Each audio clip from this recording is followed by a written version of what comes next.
അതിനിടെ ശബരിമല സ്വർണ്ണക്കൊള്ള വിഷയത്തിൽ മുഖ്യമന്ത്രിയുമായി സംവാദത്തിന് തയ്യാറെന്ന് പ്രതിപക്ഷ നേതാവ് വി ഡി സതീശൻ. തെരഞ്ഞെടുപ്പ് കഴിയുന്നതുവരെ മുൻ ദേവസ്വം മന്ത്രിയെ ചോദ്യം ചെയ്യാതിരിക്കാൻ സർക്കാർ SITക്ക് മേൽ സമ്മർദ്ദം ചെലുത്തി. സ്വർണ്ണക്കൊള്ളയിൽ PS പ്രശാന്തിന്റെ പങ്ക് അന്വേഷിക്കണം എന്നും വി ഡി സതീശൻ ആവശ്യപ്പെട്ടു. നമുക്കതിനകത്ത് പൂർണ്ണമായ വിശ്വാസമുണ്ട്. പക്ഷേ അന്വേഷണം മുമ്പോട്ട് കൊണ്ടുപോകുന്നതിന് മുഖ്യമന്ത്രിയുടെ ഓഫീസ് SITയുടെ മീതെ സമ്മർദ്ദം ചെലുത്തുകയാണ്.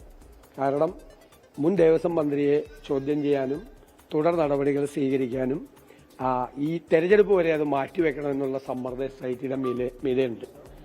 പിന്നെ മുഖ്യമന്ത്രി കുറെ ചോദ്യങ്ങൾ എന്നോട് ചോദിച്ചിട്ടുണ്ട്. ഞാൻ മുഖ്യമന്ത്രിയുമായിട്ടൊരു തുറന്ന സംവാദത്തിന് തയ്യാറാണ്. ഞാൻ മുഖ്യമന്ത്രിയെയും വെല്ലുവിളിക്കുന്നൊന്നുമില്ല. പക്ഷെ ഞാൻ മുഖ്യമന്ത്രിയുമായി അദ്ദേഹം പറഞ്ഞ എല്ലാ കാര്യങ്ങൾക്കും ഒരു തുറന്ന സംവാദത്തിന് തയ്യാറാണ്. ദേവസ്വം ബോർഡ് പ്രസിഡന്റുമാരുടെയും മെമ്പർമാരുടെയും എല്ലാവരുടെയും മൊഴിയെടുക്കണം. ഇപ്പൊ പോയ ദേവസ്വം ബോർഡ് പ്രസിഡന്റിനെ വിളിച്ച് ചോദ്യം ചെയ്യണം. കാരണം രണ്ടാമത് ഇത് അടിച്ചു മാറ്റാൻ പോയ ആളാ.